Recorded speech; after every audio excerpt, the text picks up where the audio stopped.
Okay guys, let's gather around. We're going to get started. I promise everybody we will be out of here at 9:59 or sooner. So, I found this little quote this morning. I thought I'd throw it up there. So if you haven't already read it, your opportunity is past. We've got, this morning we're going to do, before we bring her up, because we might have a few more people that are going to roll in a little late, I'm going to skip this Make-A-Wish presentation, and I want to go, and we'll start right with our monthly sales awards. Oops. So, Diane, don't go anywhere. So, at any rate, we're doing November. I apologize, our meeting's a little bit late. We were supposed to meet last Wednesday, and I had a conflict, so we moved it. Maybe that's part of the reason our participation is a little bit lower. But before we do the November sales awards, I just want to give you a little bit of flavor for what I think is going on. Most of you may have heard me say this already. I was really, really scared, to be honest with you, about the fourth quarter of the year. If you look at sales volume in June and July and August and September, and if you look at the inventory that's been coming in, I'm not talking Fannie or Freddie, I'm just talking inventory generally speaking, it really kind of set up for what looked like a terrible fourth quarter. I mean, it just looked like October, November, and December were going to be really, really bad. And not that they've been the best 3 months ever, but October was a little better than I certainly expected it. November, again, not the best month on the planet, but a little bit better than I expected. And frankly, December is really shaping up to be, frankly, a really good month. And I'm talking all 5 offices. I know this doesn't necessarily apply to everybody in the room, so if you've struggled through October, November, December, and are like, I don't know what Lance is talking about, I get that. But just generally, and it's not just us, if you look at our 5 offices, those numbers are better. If you look at all of the numbers across the board for CRMLS, you see improvements in a quarter where I frankly wasn't expecting to see any improvements. I was frankly expecting to see the exact opposite.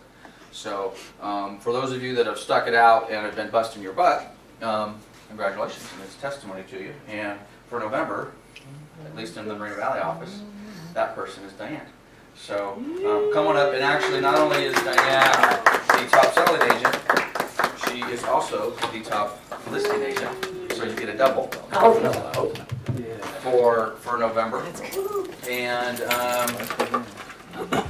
at any rate, it's amazing what a little bit of hard work and effort will do, and that certainly applies to start on. So. At any rate, we'll see where the first quarter leads us for 2012, or excuse me, for 2013. I will tell you though, it is setting up to look pretty darn good. And you know, I can honestly say I was frankly pretty encouraged for 2012. I went into 2012, January of 2012, thinking this was going to be a pretty good year. Really not anticipating the inventory levels to just drop to almost nothing. And frankly, didn't expect the REO business to go into nothing, expected the short sale business to kind of fill the gap, and obviously that didn't happen. But at any rate, we'll talk a little bit more about that. And now we've got a few more of our latecomers in. I'm going to back up, and I want to bring up, I apologize, I forgot your name already. Francine. Francine. I want to bring up Francine. Francine is with Make-A-Wish, and let me set this up here a little bit. Did you get my letter? Did you send a letter to Make-A-Wish? Oh, yeah. No, that was Are you looking for what you wish? Anyway, before, not that kind of wish. Before I pass this mic to Francine, let me kind of tell you why she's here and what my thought process was. We, as a company, have never done any formal kind of group charity work. Considering we've been in business for 26 years, I think that's kind of pathetic. A pretty sad state for us to say that. So, not that, you know, I've done some stuff individually, and I'm sure some of you have individually, you know, have a charity of your choice, whatever that may be. But for the last 4 or 5 years, I've been going to these NRBA meetings, the National REO Brokers Association meeting. I'm not sure if Francine's familiar with them or not, but bunch of real estate brokers, do a lot of REO stuff. And anyway, they've kind of adopted, so to speak, Make-A-Wish as their charity of choice. So I've been exposed to, I don't know what Francine has for us today, but they've got some pretty powerful presentations to basically kind of, to be honest with you, I think kind of click your heartstrings and say, hey, this is something you want to get behind. I've seen probably about a dozen of those, or at least a half dozen or so, and it's had the desired effect on me. So, at any rate, earlier this year I thought, well, in conjunction with our Christmas party, which by the way, our Christmas party is February 9th. Did you get that? We are going to have, we actually are going to have a little potluck on Friday, right, Anna? Yes. Okay, we're going to do something on Friday. If you haven't gotten the memo, Friday at noon or so, we're going to bring some food and just kind of do a little casual thing here. But our formal kind of, you know, semi-black tie dinner and awards event, frankly, I screwed up. I didn't book anything in time. The year got away from me, and next thing I know, it was November. We didn't have any venues booked or anything like that, and it was just frankly too late to do anything I wanted to do. So anyway, we're going to do that February 9th. But getting back to Francine at Make-A-Wish, I wanted to kind of, in conjunction with our annual awards thing, be able to kind of do something kind of different, a little bit special. And part of that is to present some checks, or at least a check, to a charity, and see what sort of involvement and participation we can get from the office. So this is kind of my thought. And I don't necessarily want this to be a one-time deal. This isn't like we're going to do a little, you know, silent auction and raise a couple $100 or a few $1,000 and say, hey, here you go, thank you very much, you're out. I'd like to try to get some momentum and some legs to this thing and see whether this is something we can kind of continue to do into the future. Now, again, if this isn't your deal, if you're a Wounded Warrior type charity or a, you know, Susan J. Coleman, I get that. You know, I mean, I don't want you to divert any of your other funds and activities to somewhere if you've already got your charity. But this is what I'm thinking. We're going to do a couple things. At our, and we may do multiple things throughout the year, but at the Christmas party or at the awards thing in February, we'll put together some sort of a silent auction type of a thing. I mean, if you've got, you know, I've been to hundreds of these silent auctions and people, you know, raffle off timeshares that they don't use, or I've seen people, you know, I want to sell a Sea-Doo and it's not worth anything, so I'll raffle off a Sea-Doo and someone will give you $200 for a Sea-Doo or whatever. I mean, just whatever. You got some crap in your garage you want to get rid of. And obviously we'll take the proceeds and we'll present them. But frankly, really what I was thinking, and I've presented this in all of the other offices, I've gotten pretty warm response. Keep in mind, whatever we do would be completely voluntary. But I'd like to maybe do something maybe on a per transaction basis. And to put that in perspective, we are going to close approximately 900 transactions this year, okay? With all 5 offices, about 900 deals. Francine will tell us here in a minute, I think the average wish to grant a kid's wish is somewhere between $5,000 and $7,000, something like that, between $5,000 and $7,000 bucks. So, at any rate, if we just did $10 for every transaction we closed, times 900, that's $9 grand, and we could do a wish or a wish and a half, or maybe 2, depending on what it happens to be. And I think that would be pretty painless for probably most of us. So whether it's $5 per transaction or $10 transaction, or maybe some of you are like, oh heck, I could do 20 or whatever it happens to be. And we're going to come up with some sort of a deal. It'll be voluntary, you guys, and it'll be private. No one's going to know who's doing what and how much and all the rest of that sort of stuff. But we'll put something together maybe like that, and then maybe we'll kind of look at do a company dollar matching thing. So, you know, if an agent donates 10, the company will put another 10 on top of that or something. So, anyway, I think it would be pretty painless. I think we're pretty cool, and that's what I want to do. So the actual structure and how we're going to do this, I haven't completely thought it through yet. So at any rate, I'm going to shut up. I'm going to turn this over to Francine, and then we'll kind of follow up on this as the weeks and months go and see what we can do. So if you don't mind being mic'd, because we video this and then we send it over to the other offices. Okay. So you can either hold that Clip it on your lapel, whatever you want to do. So anyway, Francine with Make-A-Wish. Yay. All right, thank you, Lance, for that great introduction. My name is Francine Gobert, and first I'd just like to thank you guys for choosing to support Make-A-Wish. We're really excited to have this partnership with Coldwell Banker, and as you mentioned, you'd like to see it kind of continue, so we're hoping for a continued partnership with you guys. So this is very exciting for us. I'd just like to share some basic and brief information about our chapter and what it is we do and how we do it. As he mentioned, we do have some pieces that are very pulling at the heartstrings, and hopefully some of the information I give you does that. But we also have some videos, some great videos on our website of some recent wishes that have been adopted and granted. So Anna and Lance have access to our website, and I'm pretty sure they're going to be sending that information out to you so that you guys can check out those videos. They're pretty powerful. As I mentioned, I represent the local chapter. Make-A-Wish is a national organization, but we do operate locally. Our chapter is Make-A-Wish Orange County and the Inland Empire, so we cover the Orange, Riverside, and San Bernardino counties. So any wish that's granted in this territory, any funds that are donated are coming directly through our chapters, just so that you guys know that. I know sometimes that's really important to companies when they're working in the community. They want to make sure that those dollars are staying in their community, and they are. Our mission is to grant the wishes of children with life-threatening medical conditions to enrich the human experience with hope, strength, and joy. One of the most common misconceptions about our organization is that the wishes that we grant are of children that are dying, and these are their last dying wish, and that can be further from the truth. An eligible child is between the ages of 2.5 and 18, and they've been diagnosed with a condition that puts their life in danger. So a lot of the kids that have had wishes granted, they do go on to live, until their adulthood. But really, we are there at a time to really instill that strength in their families and in that child. If you can imagine, as a parent, or as a family member, to be constantly in and out of hospitals, and as a child to have to go through that it wears and tears on you. And so when we grant their wishes, it's really an opportunity for them to get out of that mindset, for them to be away for a day, to do something different, and really not have to think about their medical treatments. And that's what we're really there for: hope, strength, and joy when they need it the most.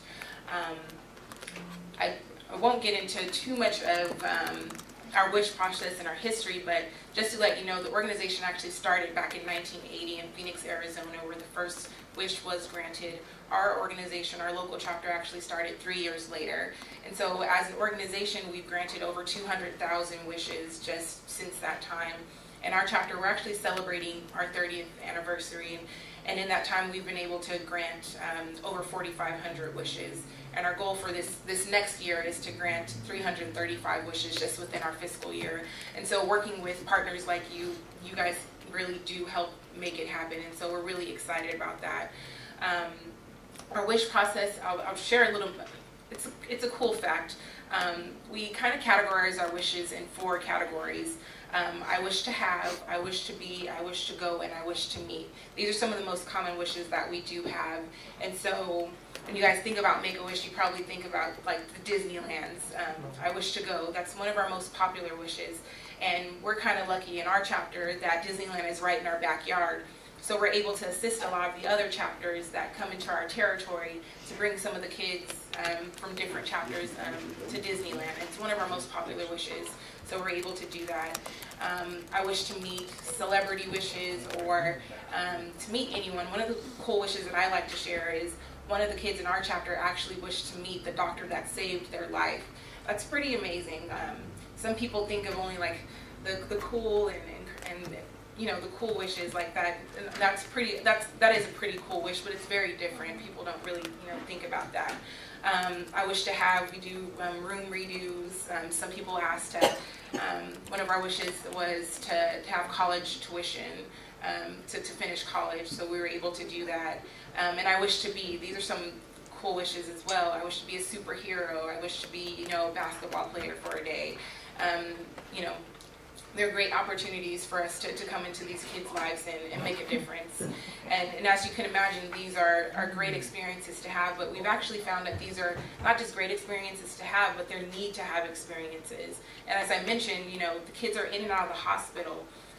They're going through a lot, so to be able to be taken away from you know, all of that for a day really does make a difference. And our chapter, not just our chapter, but the organization as a whole, has conducted in the last 2 years what we call a WISH impact study, and they found some great statistics that this really is, the experience really is making a difference. A lot of these kids come out and they're saying, when I get better, I'm going to. Their families are strengthened. And so it's pretty amazing that we're able to do it. And with supporters like you, it makes it even more amazing that we're able to continue to do what we do. And as you can imagine, there comes a cost with everything, and to make these things happen. And as Lance mentioned, an average wish costs between $5,000 and $7,000. And so we're so grateful to have great partners such as yourselves. We receive local support through large and small businesses. And we also receive a huge support from our volunteers. As a chapter, we have over 400 volunteers that really help us do what we do on a daily basis. You can imagine we only employ 22 people in our chapter, and we have over 400 volunteers. So these are wish granters. These are people that are going out, meeting with the families. They're you know, getting in kind for us. It's pretty amazing. And so just want to say thank you. You guys are going to be a part of something pretty great, and we're just so thankful to have this partnership. I actually have some items that I brought out for Anna to pass out to you guys, so I know she'll probably be distributing soon, but it's a brochure about our chapter if you guys are looking for additional information.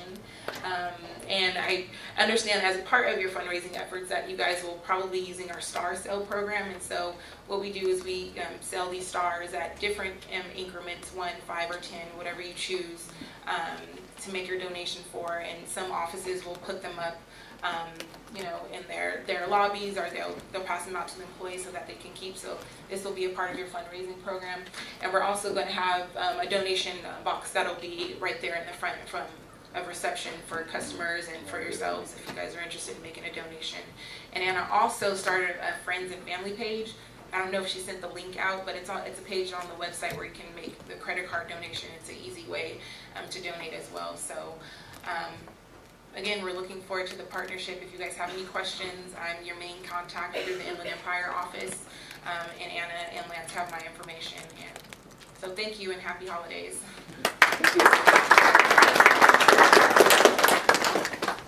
Does anybody have any questions for Francine before she bugs out? Oh, Anna? What?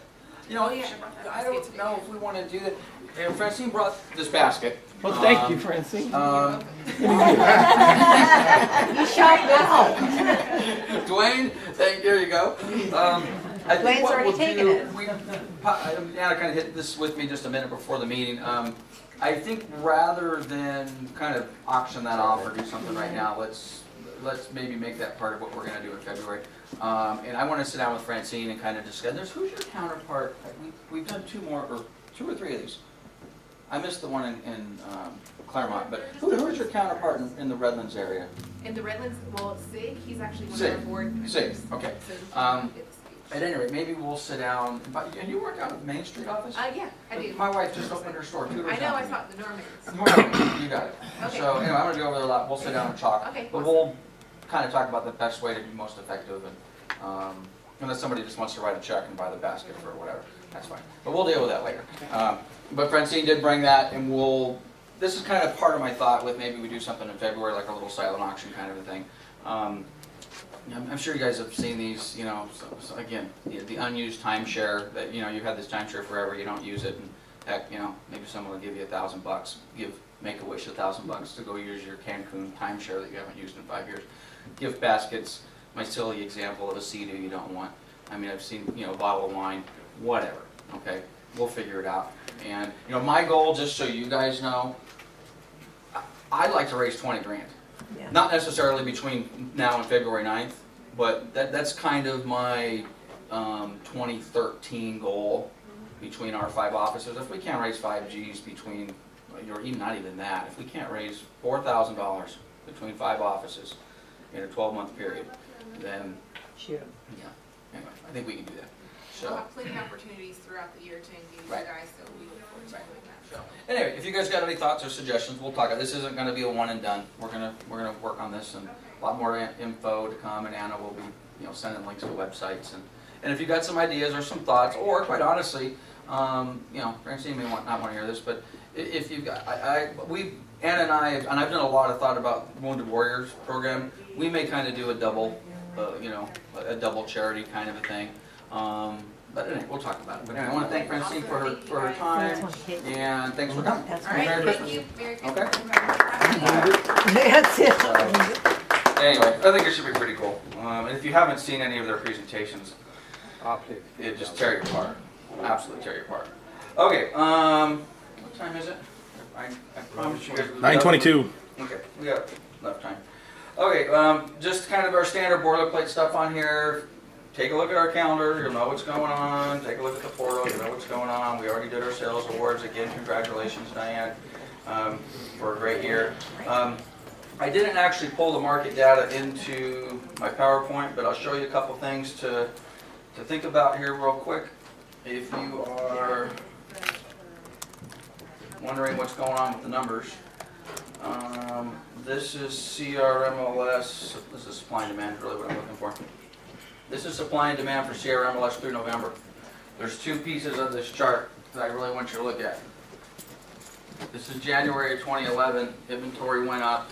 This is January, February of 2012, even though it didn't go up a lot, inventory went up, and then of course since February it's been going into the tank. I fully expect inventory levels for 2013 to gradually increase throughout the year. If for no other reason, I don't think they can get any lower. I really don't. I mean, when they're as low as they are, it's pretty hard to get any lower. Even though this is November, I'd be curious to see what the December numbers, by the way, is inventory up ever so slightly in Moreno Valley in December? It is, not a lot, but it's actually up a little bit in December, which is kind of counterintuitive because most people are saying what? Let's wait till after the holidays. So I think when we start to look at this chart come January, I think we're going to start to see inventory levels creep up. Frankly, Dwayne and I have started to see, ever so small, we've started to see some REO assignments. We've received 3 REO, Fannie and Freddie assignments, in the last 5 days, which may not sound like a lot, but we're a week away from Christmas. You don't get new REO assignments the week before Christmas. We got a couple assignments the week of Thanksgiving. The Monday, Tuesday, whatever it was, before Thanksgiving, we got assignments from Fannie Mae. Occupied? I think we have 1 occupied, a couple, 3 vacant, which that's a whole different conversation. We've been talking a while about if the banks are going to foreclose or if they're not going to foreclose. Right. Why don't you at least do inspections, which they do, take a look at the properties that are clearly abandoned and vacant, and finish the foreclosure on those. I mean, if you don't want to foreclose on someone who's quote-unquote trying to stay in their house, then okay, fair enough, then put those in a different category. But it's very interesting. I'm shocked. I would have placed big money that keep in mind from an REO perspective, and I think Dwayne and I's inventory is a pretty good barometer on where things are going. If you look at June, July, August, and September, new assignments, in theory, summer months, peak time, basically nothing. For all intents and purposes, the assignments were nothing. October, November, December, which in theory is a window of time where you do not expect to see a lot of inventory come to the market. It hasn't been huge amounts, but I think total Fannie and Freddie inventory assignment since October is probably somewhere about 22, 25. It's 3 times more than what we got in the summer months in half the time. So at any rate, it's interesting. Plus, the whole, I think the entire atmosphere and mentality of real estate market has changed for the better. The news is better. The prices are blowing up. Matter of fact, we'll take a look at the next chart. This is CRMLS median price through November. And again, it's not a gigantic increase from September, October, but like we talked about at the last meeting, I'll stick my neck out. I'm 100% sure we will look back. When did prices peak? June 2006. okay? That was pretty obvious to me by July of 2006, because values pretty much were starting to trend down and there was no indication they were going to recover. I think we will look back either today or a year or 2 or 3 or 4 from now, and it'll be pretty obvious. Property values peaked in June of 2006. Property values hit the floor in February of 2012. 6 years. Been a hell of a 6-year ride. But February of 2012, and this is CRMLS, but it's the same for all of the Inland Empire, individual city, and frankly I think it's going to be the same for the state of California, and I think it'll pretty much be the same for the country. Give or take 6 months of that number, but for us, the floor in values appears to be February of 2012, and given the appetite for buyers, I don't think that's going to change. I think we're going to see property values accelerate. We're going to see people that are taken out of short sales that would have otherwise been short sales that are going to be selling. I think a lot of the sellers that have kind of given up and been beaten down and frankly just kind of checked out of the market are now starting to see, hey, wait a minute, I just saw this house sell and wow, honey, it sold for that and we thought it was worth this. And remember that chart we talked about a couple, 3 months ago? There was a survey that was put out, I have it somewhere, I won't bother to get it. There's a survey that was put out by CAR in October, and it asked buyers and sellers the exact same question. Right. The question was, what do you think property values are going to be doing in the next 12 months? 50% approximately, 50% of the buyers thought property values were going to go up. 0% of the sellers, property owners, thought property values were going to go up. Well, I think a lot of those sellers were just kind of, they've been paralyzed. They've been through 6 years, right, of bad news, and whether they're in default or not, because frankly there's a lot of people out there that are upside down that have been making their mortgage payments for 6 years, all right? So even though we've been focusing on the short sale sellers, there's a lot more sellers, let me rephrase it, there's a lot more property owners that have been upside down but not in default for the last 6 years. As they start to see these numbers go up, and even though this says 13.5%, this 13.5% increase is compared to this bar. This bar is higher than this bar. It's a 21% increase in property values. 21% increase in property values since February. What is that, Marina Valley? Marina Valley is almost the same. This is Sierra MLS. I do have Marina Valley though. Oh, you know what? I apologize. I didn't print it, but I think I actually have it up. It might be right. I do. Okay, this is Moreno Valley. Moreno Valley, and again, it says 9.7%, but who's got a calculator real quick? What do you want? I want to, let's see if this is still active. Median price in Moreno Valley as of the end of November, is it still alive? Oh, crap. Was 170. Take 170 minus 142, I got 28,000. 28,000, what's the percentage? What percentage of increase is that between 142 and 170? 16, there you go, Michael, the mathematician. Okay, so it's about a 16% increase in property values in Moreno Valley from February, again, here's the same chart, February 2012 to where we're at today. I think that's nothing. I said 4 or 5 months ago we're going to see a 50%. Who heard me say that? I think I said that in June. Well, we're 20% of the way there. And frankly, we're going to be, come June of this year, if these property values go up another 25%, I'll eat this thing. It's going to happen. I'll bring the A1. It's already happening. It's already. And now, could there be some things that are going to change that? Yeah. Intervention. I don't know. I just don't see it happen. If there was ever a master plan, a government conspiracy to stabilize property values, keeping inventory off the market to ultimately start to reinflate the real estate value, if that was the plan, well, that appears to possibly be what's working because the inventory has been off the market and the buyer demand, interest rates are still at what? 3.5%? 3.5%, guys. I think Freddie Mac put a thing out this past week that said they anticipate interest rates to stay flat through the middle of the year and then slowly tick up by the end of the year, but stay below. It doesn't happen. 100%. No, not 5. Stay below 4. Anybody who's worried about an interest rate that's going to creep up to 3.75 is still a buyer in the market. We just locked one at 3.25 yesterday. Yeah, we got 2 or 3.25. Crazy. So I'm probably more optimistic for next year than I've ever been. And I got to tell you, I was putting on a pretty good game face about 4 or 5 months ago. I was pretty damn scared for fourth quarter of this year. The numbers were just awful. The numbers were absolutely terrible. So, at any rate, get to work. Get to work. This is Marina Valley Supply and Demand.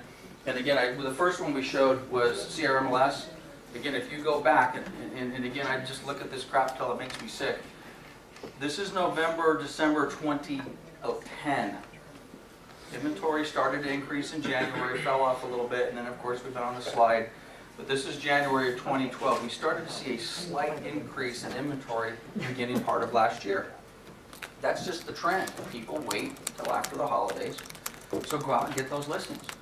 And quite honestly, if you start educating some of these sellers by letting them know, hey, you probably thought your house was worth 170, but in reality there's one just like it that sold around the block for 205. You think you're going to pull some of these people off the fence? Get some listing inventory, guys. We need listing inventory. So, at any rate, I am extremely encouraged. Frankly, we're past the election. Thank God. We're past the election. Whether your candidate won or not, at this point, I think is irrelevant. We're past the election. People want to go out and engage. I have a quick question for you guys. For those of you that are working with buyers that have had discouraged buyers, they've been writing offers and writing offers and writing offers, are they checking out, or are they still want to buy houses? Still want to buy. They still want to buy. For those of you that have been doing this for a couple, 3 years, in the past, when you've written offers for buyers and written and rejected, have they checked out? No. Yes. Yeah. Well, I heard a no, but we've sat in this room and asked that question where buyers have checked out. They checked out in October or maybe September and said, this is frustrating, forget it, I'll wait till after the year, or I'll wait till after the election, or I'll wait till after the holidays. I don't think we've seen buyers check out this fourth quarter, which is one of the reasons I think the fourth quarter has been so good. My friends already told me it's going to take 6 months. I already know, so let's just go through the process. Let's just Right. keep doing it. Keep doing it. Like they already come in knowing it's going to take a while. Right. And frankly, given, the people in this room have survived, and you're either a survivor and you've got your budget as low as you can and busting your ass, or maybe you're fortunate enough to have a spouse or somebody who makes some money and you don't have to work that hard. But for whatever reason, you're still in this building, okay? The opportunity to, frankly, take names and kick ass is right in front of you. Is really right in front of you. So I'm going to say what I said at the beginning of 2012. I think 2013 could be the year. I really think it could be the year. So, and frankly, if things keep doing what they're doing, we could completely repeat the cycle that we went through in 2002, 3, 4, 5, and 6. It's entirely possible that we just go flipping bananas. Who was selling real estate during that window? Who was selling real estate 10 years ago? I don't know how you all did, but that market was freaking hot. Okay, it was hot. There was a lot of money being made during that. Frankly, it's a lot funner. It's a hell of a lot funner to sell real estate when you've got a market that's just on a tear. Funnest. Yeah. Funnier. Yeah. Anyway, anybody got any questions on that? No? Okay, I won't go through, I've got a bunch of news and stuff, so I'm just going to skip over that. I just briefly want to touch base on SkySlope, of course, since we're kind of Checklist. still learning. First of all, I want to thank you guys that are using SkySlope. We currently have about 117 transactions that are currently being processed in SkySlope. We have progressively, that number has been going up almost every single day, which means everyone's using it. Actually, not everyone's using it, but we've got probably about 60% adaptation between the 5 offices. So for those of you using it, great. We're still working on the checklist. Entertaining. Checklists are in there. There's still some work to be done. So for those of you that have kind of given up on the idea of giving me input, don't give up on that. Let me know what needs to be fixed and changed. We're still fine tuning it, but generally speaking, it's working pretty good. And obviously, I didn't spell checklist before. I just did this stuff really quick. Couple things I need. First of all, I need some input from you. We talked. Yes. I emailed a bunch of stuff. I was freaking out yesterday. Somebody asked me for a bunch of stuff out of a file. I emailed it out of SkySlope, and I swear to God, it was wonderful. I didn't have to look for anything, and it went. It said it's gone, and I blind carbon copied myself to make sure it went. So it's a client or another agent or whatever? It was a bank or somebody, and I just sent all of it. Well, there you go. Couldn't have said it better myself. It's all there. It's available. It's accessible. 24 internet connection. You can send it whatever you want. And for those of you that didn't understand what Diane said, somebody needed something out of a file. So you went into SkySlope, found it, and sent it. Bam, done. Through SkySlope. Through SkySlope. Right. Didn't have to pull out a hard Oh my copy. God. Didn't have to go to a file cabinet. Didn't have to come back to the office. Didn't have to say, oh shit. Pardon I me. said that. I but- put it in the wrong file. It's in the wrong. Oh, it's not there. You know. Yeah. It's nice too, because once we put everything into SkySlope and we split it, and when you have to upload something in Equator for one of the tasks, it's right there. Yeah. It's so easy. My daughter called me last night, she goes, I love SkySlope, this is wonderful.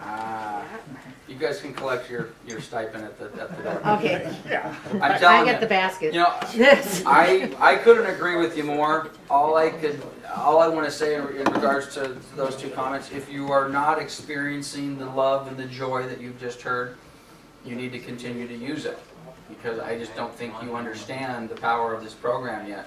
Or maybe, to be blunt, maybe you haven't done enough transactions to understand what a pain in the butt it is to manage multiple transactions and multiple files and keeping all that stuff straight. Or, to be honest with you, maybe you never worked in an office, including this one, that's been a little demanding to have clean files. To be blunt, we have not been very demanding to have clean files. We just kind of let you guys run amok. Okay? This does kind of force us to have clean files. But at any rate, a couple quick things on SkySlope, and I need some help. And they kind of go hand in hand. Let's talk about the HUD offers first. Yeah. On SkySlope on the short sale, Yes. there's nowhere, no thing saying bank approval of short sale. Or SSA. Send it to me. Okay. Send it to me. We can fix that. Okay. One of. So in other words, you want an item on the checklist that basically says upload the copy of the bank, the B of A approval, or whatever happens to be. Right. Sounds reasonable. I'm not gonna. Now keep in mind, we'll do that. That's a great idea. That makes perfect sense. We'll add it to the checklist. Keep in mind if there is, oh, but by the way, Diane, if there's something in SkySlope that is not on the checklist, you still upload it. You put in into the Okay, I wondered Documents where, tab, Lance. and you put in B of A approval. That's the equivalent of being in the file. It's still there. It's just not necessarily on the checklist. So still put it in there. Under septic cert, and you write what Right, it is. and that's what I was just going to say. Don't do what Diane has been doing. You've been driving me nuts. Uh-oh. Diane wants to load a listing agreement because she didn't open a listing before she Right. opened a transaction. So she uploads the listing agreement where the termite report would be, Right. and just says, this is the listing agreement.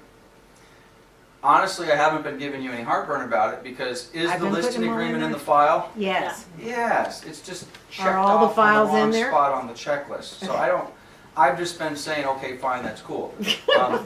But frankly, I would prefer that if there's not a spot on the checklist for the short sale approval, don't put that on something else. Don't call the short sale approval the buyer's waiver of inspection. Okay, just put it in there. Is Is there another? I Is put there it not under- another? There's some miscellaneous stuff. We're going to work through that. But anyway, great suggestions. You guys are doing great. Okay, let me, for the sake of time, because I really have to leave here, and I'm sure you guys don't want a long meeting, so we got to get out of here in about 15 minutes, 20 minutes. Okay, hold on. Who's writing HUD? Okay. If you are not aware, there's only a few of you that raise your hand. If you're not aware of this, when you're writing an offer, and did you write one over the weekend? Or? Yes. Okay. If you're That was not aware fine. of this, when you write an offer on the HUD website, the system kind of stinks, to be honest with you. It More does than- not identify you as the agent who's written the offer. It identifies the office, which in effect is me. Okay. So when your offer gets accepted, you guys have all seen these emails over the years. We don't do a lot of HUDs. I mean, we've probably only done maybe a half a dozen this year, maybe a little bit more. But you guys have probably seen at least 4 or 5 emails, one of them recently, within the last month, that said, hey, Is this yours? Got a hug. who wrote the offer on 123 Main Street? Okay? And the problem is when you write those offers, you don't tell us. We have to find you. And if we can't find you in a timely manner, what happens to your offer? Your accepted offer? gets crapped on, all right, or kicked out. That's happened a couple times in this office. Totally unacceptable. So this is what I'd like to do to solve it. Very simple. When you write a HUD offer, I want you to put it in SkySlope. You don't have to download anything. If you want to print out a copy of the screenshot of what you did and you want to download that as the offer, that's fine. But just put it in, enter the transaction. How long does it take to enter a transaction? The name, the address, the info? Yeah. 5 minutes. Okay, I'm with you on that. It takes 5 minutes. Put in that information. You can put a note in there. This is a HUD offer. I don't have any paperwork on it, which, by the way, you should have at least an agency disclosure for your buyer, right? So there should at least be an agency, and frankly, you probably should take print out the actual offer that you're allowed to print out and put that in the file. Irrespective, which, by the way, should we have that as an office? Your offer gets rejected. Should we have a copy of that? Is it possible that that buyer might have a problem later on with you and comes and makes a complaint to the DRE? Says, hey, Diane represented me on 123 Main Street on a HUD offer and it wasn't accepted and yada, yada, yada. Is it possible that DRE could call me and say, hey, we need the file. We need to see the agency relationship between the buyer and Diane, and we'd like to see a copy of that.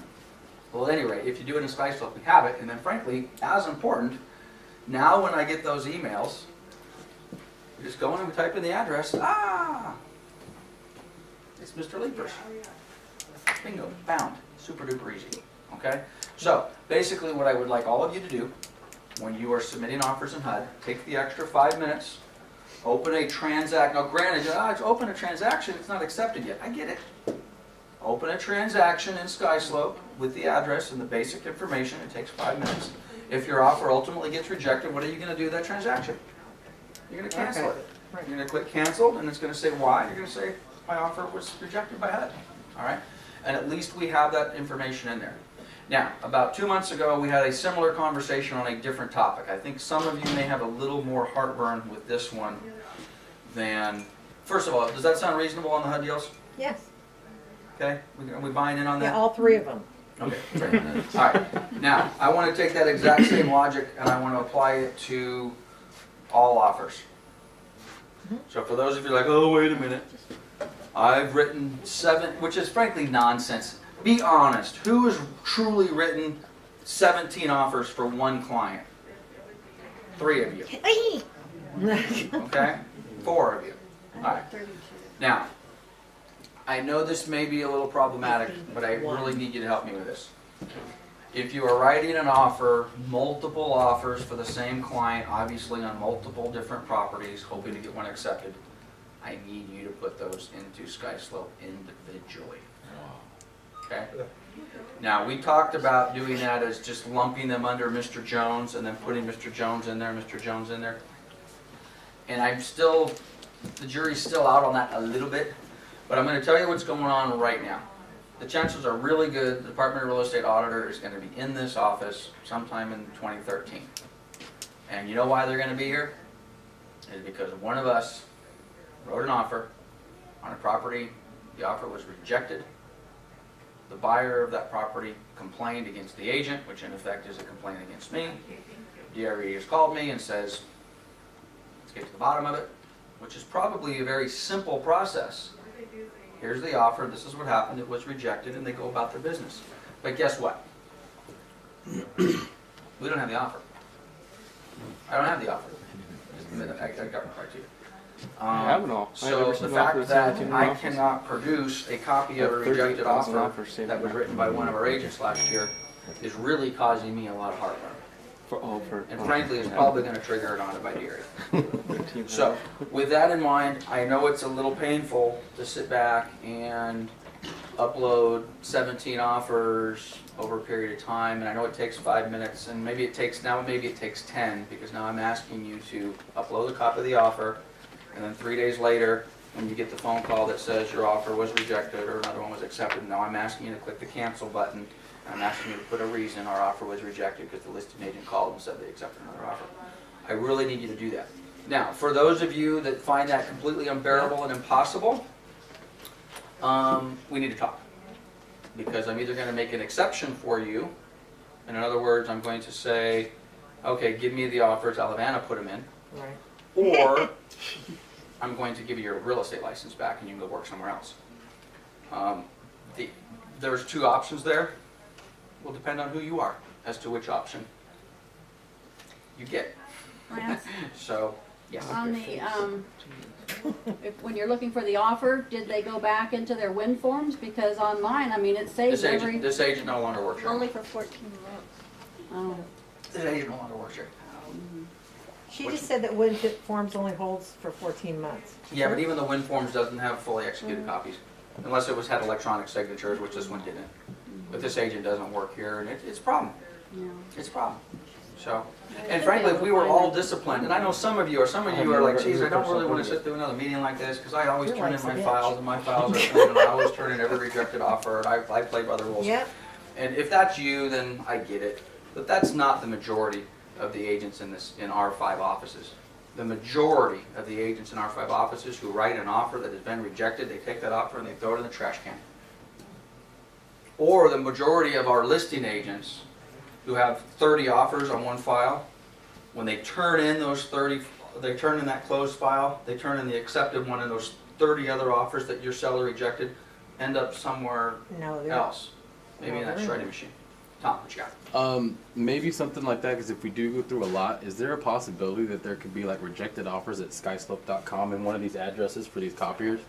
That way we walk over there and just scan it and go straight to that address, and our hands are clean of it and we don't have to worry about it. And we can load five offers and it goes rejected offers at That's Skyslope. Yeah, rather than sitting there doing like 15 offers That would take for a the long listing, day. that's 91. that works against our time, and that's just a suggestion. I think it could go, an address in the copy machine and just scan and This Actually, is, I do like that, actually. this is the file cabinet. yeah, all digital, everything. Digital. Yes. And it Who likes saves. that idea better?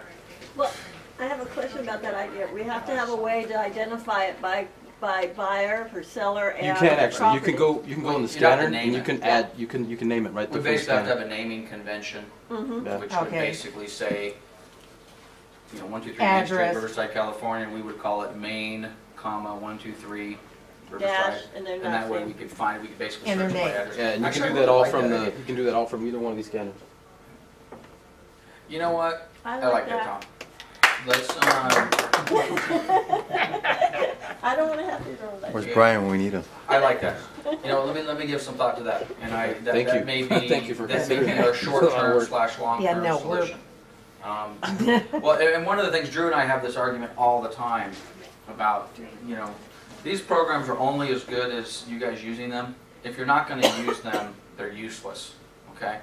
I cannot sit back and look on Paul's shoulder and say, hey, you wrote 10 offers today. Did you submit 10 different transactions in SkySoap? If he only puts 2 of them in, It's bullshit. and the other 8 he chooses to, just ignore, I'll have the same problem with DRE a year from now that I have today. The only difference is they'll say, Paul, what happened to those other 8 deals that you wrote? He won't know. So we want to make it as easy as possible. So anything we can do for you guys to frankly, gain compliance would be a win. So that probably sounds like the less painful method. And I can't remember what the names of the streets are for that 25 guy that I wrote, but I know the guy's name. Well, I'm talking more probably moving forward than anything else. No, but I'm saying what we're gonna have to do is the address, but with the name on it too. The name of what? I don't necessarily need the person. client. The Don't client, need the name of the client. I But just we need can't the- remember. well then, Well, have the main thing we The would name need of is the the street client? address. If you What don't I put the need to name do Yeah, of the the offer, isn't it on there? Yeah, true. Okay, we'll if try you this don't put again. the name of the client, If when you- DRE comes, how are you going to find it without searching Can I remember every what the single Well, I'm one? going to License assume It'll when be on the when you're contract. scanning them, for Yeah. example, We on scan this them into the particular computer, now you file, gotta find the them. client knows what Yeah, property email we're them offering. anyways. Right, but with everyone in No, the I think office, we're you could have 20 not speaking offers the on same that same language. property. No, we're not. That's possible, but if No, there is a assuming problem. everybody did it, It's a year later. DRE is going to say, hey, Robin wrote an offer on 123 Main Street in Riverside. Do you have the file? If there happens to be 7 offers written on 123 Main Street in Riverside, I can go That's through, all right. I can go through those. My 7. naming convention around I can my find the office, buyer's name. I can find the street one that you address, wrote, and we could agent's we could name, some buyer's file. name. Okay. I do it with the street address or the client's last name with a dash in between. So I have both. Well, if you, either the property address or the client's name, as long as it goes in the SkySlope, it gets indexed by some kind of parameter.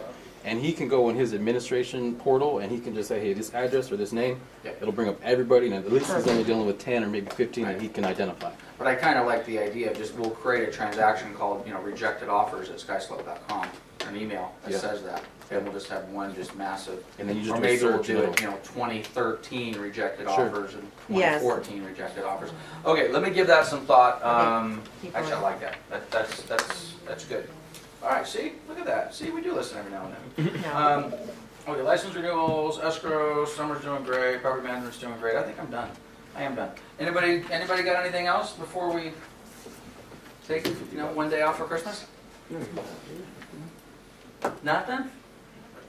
Nothing? Where's that? Oh, we're gonna do the February 9th Christmas/award ceremony. We're doing it. Who's ever been to the Marchfield Museum, the Air Force Museum over at March Air Force Base? Okay, well, I've lived in this town for 20 years. I've never been there up until about a week ago. It's pretty cool. So it's not much to look at, honestly, from the outside. The building just kind of looks just like a warehouse, and there's a bunch of old planes. You guys, I'm sure, have driven by it a million times. Anyway, inside they've got the it's incredible. They got the SR-71 Blackbird, and a bunch of old planes in there, and they've got frankly, a little aircraft hangar, which is kind of their little reception room. So it's going to be Februwery 9th. We're not necessarily black tie, but it'll be nice, sit-down dinner type stuff, similar to what we've done before. It'll be at the museum, dinner, drinks, food, yada yada yada. One of the nice things, one of the crappy, honestly, I love I'm kind of disappointed, to be honest, that we didn't do the Newport cruise. I just love that. I could do that every year forever. Couple problems with the cruise. Number one is not everybody's into that. Number two, if you go, you're stuck with us. Yep. You're stuck with us for the 4 hours. Yep. Can't get off the boat. We have a very hard cap of number of people that we can bring. So we've always had a hard cap. We've been, one of the downsides to doing that is, if you notice at our Christmas parties, we don't have a lot of our ancillary affiliated people, title, escrow, friends, family, past clients, and all the rest of that crap. Frankly, because we can't fit them all on the boat. With this, quite honestly, you can invite anybody you want. Okay? Now, they're not necessarily going to be able to feed everybody, but if you wanted to, if Stephen has a relationship with Sally at ABC Title Company, and Stephen wants to invite Sally at ABC Title Company, then Sally can come. Okay? And she can bring her husband. I don't care. Okay? Or your kids. Or people can drop in for 5 minutes and leave. Or you can show up late and not miss the boat, so to speak. Because we've had that happen every year we've done the boat. There's at least been a couple, 3 people that missed the party because they were stuck in traffic. So, at any rate, we'll get out all the information on that, and we get as many people as we want. It'll be part. It should be a lot of fun. And frankly, I think we'll probably end up having twice as many people at this as we otherwise would have, just because we don't have any limitations. We can invite the termite guy and this and that and all the rest of that. February 9th, it's a Saturday. Anna, is that a Saturday? Yeah. Yes. February 9th? Saturday. Okay. That's it? Okay. Merry Christmas. Well, if I don't see you, Merry Christmas. All right.